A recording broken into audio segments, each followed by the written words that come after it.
조국 법무부 장관 후보자가 가족들을 둘러싼 각종 논란과 의혹에 대해 실체적 진실과 많이 다르다며 인사청문회를 내일이라도 열어준다면 하나하나 다 해명하겠다고 밝혔습니다. 피해자 진술이 일관되고 구체적이어서 1심에서 강제추행 유죄가 선고된 사건이 항소심에서 무죄로 뒤집혔습니다. 재판부는 진술의 신빙성을 엄격히 판단해야 한다며 이같이 판결했습니다. 전신주 전선 배전 정비 작업 등을 담당하는 건설노조 전기분과가 예산과 인력 감축에 항의해 오는 28일 무기한 총파업을 예고했습니다. 전기 노동자들의 파업은 이번이 처음입니다. 해외에서 일하다 다쳤더라도 국내 업체의 지시 감독을 받아 일하다 다쳤다면 국내 산재보험 적용 대상이라는 법원 판결이 나왔습니다. 일용직도 예외는 아니라고 법원은 판결했습니다. 8월 19일 법률방송 로투데이 시작하겠습니다. 첫 소식입니다. 저희 법률방송에서는 도심 흉물이 되어버린 전선과 통신선 등 이른바 공중선 문제를 여러 차례에 걸쳐 보도해드렸는데요. 이게 단순히 미관 문제가 아니고 화재와 감전 등 안전사고와 직결된다는 게 전문가들의 깊은 우려 섞인 지적입니다. 그 최일선에서 일하는 사람들이 바로 한전 전기 노동자들인데요. 이 전기 노동자들이 소속된 건설노조 전기분과가 오늘 청와대 앞에서 무기한 총파업 돌입 선포식을 했습니다. 무슨 이유에서일까요? 현장에 신세아 기자가 다녀왔습니다. 얽히고 설킨 전선 등 도심 공중선들. 어지럽게 얽혀있는 것이 이맛살을 절로 찌푸리게 합니다. 미관도 미관이지만 더 큰 문제는 화재 등 안전사고. 실제 지난 4월 강원도를 집어삼킨 고성산불도 최초 시작은 전신주의 끊어진 전선에서 튄 불티가 원인이었습니다. 한국전기안전공사 통계에 따르면 2017년 기준 일반 주택 화재 10건 가운데 6건은 전선 노후화가 원인인 것으로 나타났을 정도로 주택가 이면 도로에 낡고 어지러운 전선은 시민 안전을 위협하고 있습니다. 재래시장처럼 점포가 다닥다닥 붙어있고 유동인구가 많은 인구 밀집 지역에서의 전선 화재는 자칫 대형 재난으로 이어질 가능성도 농후합니다. 자주 나죠. 어떤 이유로? 전선 합선돼 갖고 나는 거. 어제도 저쪽에 마을분고 쪽에서 이런 낡고 어지러운 전선 정비 사업의 최일선에 있는 전기 배전 노동자들이 오늘 청와대 앞에 모였습니다. 전기 노동자 총파업으로 인간답게 살아보자. 전기 노동자 총파업으로 인간답게 살아보자. 인간답게 살아보자. 건설노조의 지난 4월 설문조사에 따르면 전기 노동자의 3분의 1은 전체 현장 가운데 최대 절반 가까이에 안전에 문제가 있는 것으로 인식하고 있는 것으로 나타났습니다. 한전이 배전 안전 예산을 늘려도 부족할 판에 지속적으로 사람과 예산을 감축해 이런 결과가 나타났다는 것이 이들의 주장입니다. 거의 45년 저 전부터에 올라와서 일을 해왔습니다. 우리가 요구하는 것이 무리한 요구가 아니라고 생각합니다. 함에도 불구하고 정부는 항상 모르쇠로 일관해왔습니다. 우리 조합원들 십수년을 외쳐왔습니다. 우리 요구안 들어달라고. 이들이 요구하는 건 배전 운영 유지 보수 안전 예산 추가 편성과 배전 업무 기능 자격의 국가 기술 자격 전환, 의무 보유 인원 법제화, 배전 현장 노동자 안전 및 건강 대책 마련 등입니다. 더불어 자격 정년 연한을 65세로 연장해줄 것과 한전 협력회사 제도 폐지 및 직접 고용 추진 등도 아울러 요구하고 있습니다. 전기배전은 효율과 비용이 아닌 근로자와 국민의 안전과 국가 인프라 정비 차원에서 접근해야 한다는 것이 이들의 주장입니다. 전국 건설노동조합 경기원 동지들의 총파업 투쟁은 우리 건설 현장, 배전 현장에 노동자들이 안전하게 일할 수 있는 세상을 만드는데, 현장을 만드는데 그 앞선 투쟁이라고 보고 있습니다. 이들은 정부와 한전이 전향적인 자세로 나서지 않을 경우 오는 28일을 기해 더 이상 전신주에 오르지 않겠다며 사상 초유의 전기 노동자 무기한 총파업 돌입을 예고했습니다. 건설노조는 오늘을 시작으로 일주일간 노숙농성을 진행할 계획입니다. 최초 총파업인 만큼 정부가 이들의 요구안을 들어줄지 귀추가 주목됩니다. 법률방송 신세아입니다. 조국 법무부 장관 후보자 동생의 전 처가 위장 이혼과 위장 소송, 위장 매매 논란과 의혹에 대해 사실이 아니라며 너무도 고통스럽고 수치스럽다는 호소문을 기자단에 보냈습니다. 앵커 브리핑입니다. 발단은 지난 2006년으로 거슬러 올라갑니다. 조국 후보자의 동생과 동생의 부인, 조국 후보자한테는 재수가 웅동학원을 상대로 못 받은 학교 공사비 등 52억 원을 지급하라는 소송을 냅니다. 당시 웅동학원은 조국 아버지의 아버지가 이사장, 조 후보가 이사로 있던 곳입니다. 조국 후보자 아버지 입장에서 보면 작은 아들과 며느리가 자신과 큰형을 상대로 소송을 낸 것이나 사실상 마찬가지입니다. 그런데 어떤 연유에선지 웅동학원은 어떤 의견도 내지 않고 변론을 포기했고 이듬해인 2007년 조국 후보자의 동생과 동생의 아내는 재판에서 승소합니다. 선뜻 이해가 안 가는 소송, 모종의 목적을 위한 위장 소송 아니냐는 것이 의혹의 요체입니다. 그리고 2009년 4월 조국 후보자의 동생은 자신의 부인에게 거액의 채권을 넘기고 이혼을 합니다. 그리고 조국 후보자의 부인은 이혼한 지 몇 년 되는 시동생의 전 부인에게 빌라 구입 대금을 주는가 하면 남편의 민정수석 취임 뒤인 2017년 11월엔 자신 소유 아파트까지 팝니다. 이것 역시 흔히 있는 일은 아니어서 위장 이혼, 위장 매매, 의심의 눈초리를 받는 이유입니다. 이에 조국 후보자 동생의 전 부인은 오늘 조국 후보자 인사청문회 준비단을 통해 기자단에 장문의 호소문을 보내 여러 논란과 의혹을 조목조목 해명했습니다. 처음 약속과 달리 결혼 생활이 계속될수록 생활비를 제대로 가져다 주지 않았고 믿었던 남편이었지만 제대로 돈벌이가 안 되자 싸우는 일이 많아졌다.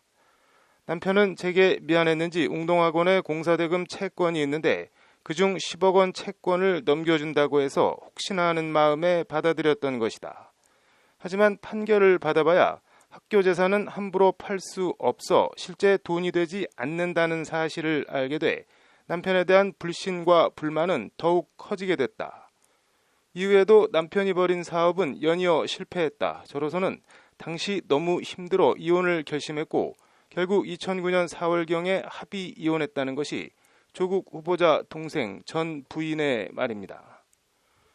일단 학교 재산은 함부로 팔 수 없어 돈이 되지 않는다는 조국 후보자 동생 전 부인의 말은 법적으로 사실입니다.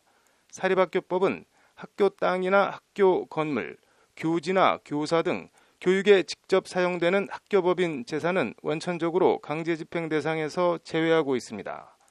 조국 후보자 동생과 동생의 부인이 소송에서 승소하고도 웅동학원에 대한 강제집행에 나서지 않은 것도 결과적으로 경제적 궁핍에서 벗어나지 못하고 이혼하게 된 경위가 이해가 가는 대목입니다. 조국 후보자 동생 전 부인은 위장 이혼 의심에 대해서도 아이가 충격을 받을까봐 이혼 사실을 주위에 숨겼는데 그게 부메랑이 돼 돌아올 줄은 상상도 못했다며 억울해했습니다.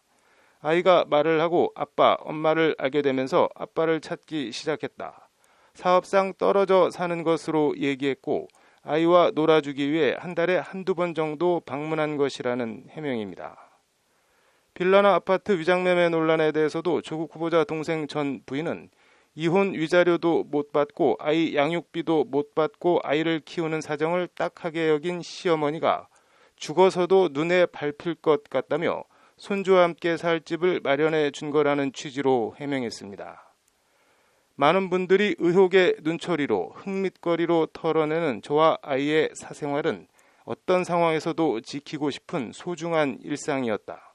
저와 아이의 사생활이 공개되어 버린 것도 고통스러운데 이를 넘어 사실이 왜곡되고 조롱당하는 것이 너무도 고통스럽고 수치스럽다. 제발 자제를 부탁한다는 것이 조국 후보자 동생 전 부인의 호소입니다. 관련해서 조국 후보자는 오늘 인사청문회 준비 사무실 출근길에 국회 인사청문회를 내일이라도 열어주신다면 즉각 출석해 모두 하나하나 다 말씀드리겠다고 밝혔습니다. 조 후보자는 저희 현재 가족과 과거 가족에 대한 의혹 제기를 잘 알고 있다. 실체적 진실과는 많이 다르다. 국민의 대표 앞에서 소상히 밝히겠다며 이같이 말했습니다.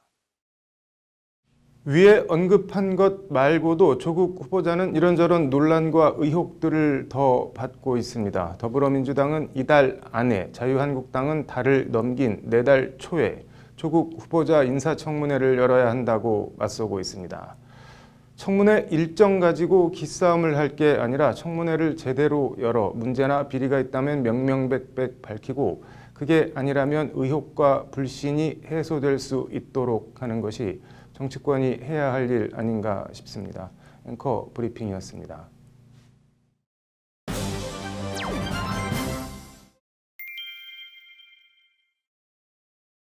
통상 성추행 등 성범죄의 경우 피해자 진술이 일관될 경우 다른 증거가 없어도 유죄로 선고하는 경향이 있습니다. 그런데 강제추행 피해자를 자처한 여성의 진술이 구체적이고 일관됨에도 1심 유죄 판결을 뒤집고 2심에서 무죄가 선고됐습니다.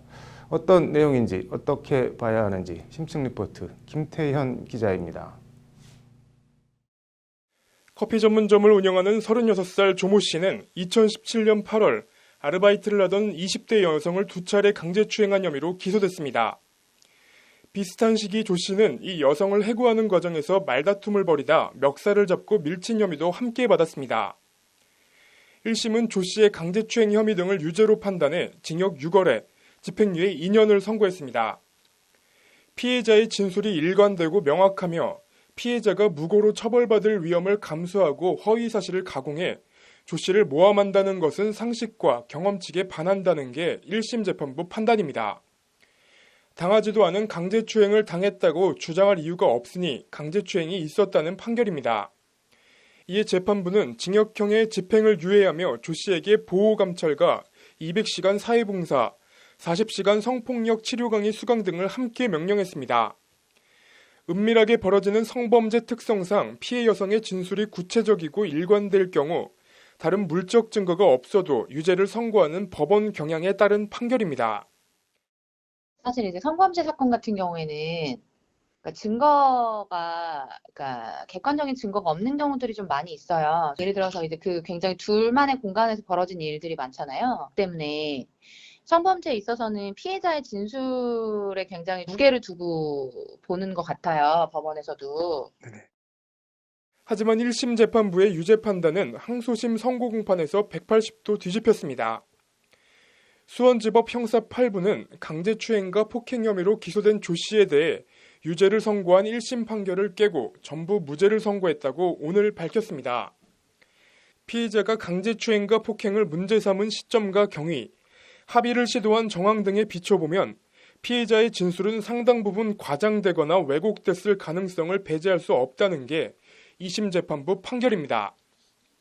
재판부는 조 씨가 아르바이트 여성에게 일을 나오지 말라고 하자 여성이 절대로 가만두지 않겠다고 말한 점, 조 씨에 대해 합의와 정신적 피해 배상을 요구한 점, 조 씨가 이를 거절하자 비로소 수사기관의 강제추행과 폭행에 대해 진술한 점 등을 감안해 이같이 판결했습니다. 무엇보다 피해자의 교통카드 이용 내역을 조사한 결과 첫 번째 강제추행을 당했다는 시점에 피해자와 조 씨가 함께 있지도 않았다는 점이 무죄 선고의 결정적 이유로 작용했습니다. 재판부는 성범죄 사건에서 피해자의 진술이 유일한 증거일 경우에는 피해자 진술의 일관성과 합리성뿐만 아니라 피해자가 성범죄를 문제 삼는 과정에 보인 태도 등을 두루 고려해 진술의 신빙성을 엄격하게 판단해야 한다고 강조했습니다. 사실은 실제 있었던 사건과는 다르게 뭔가 좀 조작을 한다든지 내지는 과장을 한다든지 그리고 뭔가 의심할 만한 정황이 있다면 그 피해자의 진술만을 유죄의 증거로 삼기는 어렵다라고 법원이 판단한 것이고, 오늘 판결은 피해자 진술의 일관성과 구체성을 유무죄의 선고 주요 근거로 삼는 성범죄 재판에서 의심스러운 때는 피고인의 이익으로라는 형사재판의 대원칙을 충실히 고려한 판결이라는 평가입니다. 법률방송 김태현입니다. 산업재해보상보험법은 국내에서 일하는 노동자들을 위한 법입니다. 그런데 국내 회사의 해외 사업장에서 일하다 다쳤다면 산재로 인정이 될까요? 어떨까요? 판결로 보는 세상입니다. A씨 등 3명은 냉난방 설비공사업체 소속으로 2018년 5월에서 6월 멕시코의 한 사업장에서 작업을 하다 추락사고를 당해 팔꿈치뼈 등이 부러지는 골절상을 당했습니다.